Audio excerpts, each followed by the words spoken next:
In this video, I'm going to show you how to use new Spooky Vibes chat theme on Facebook Messenger. That is quite simple and easy to do, so let's begin. And first, open up Messenger app and then just open up some conversation. Then right here at the very top, hit add recipient's name to show up that options, and here all you have to do is right there tap add theme.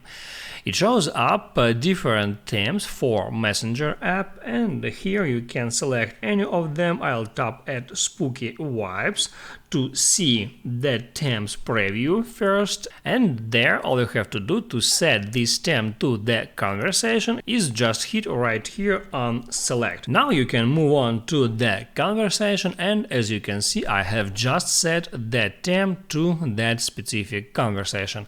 I hope it helps you guys, so don't forget to like and subscribe.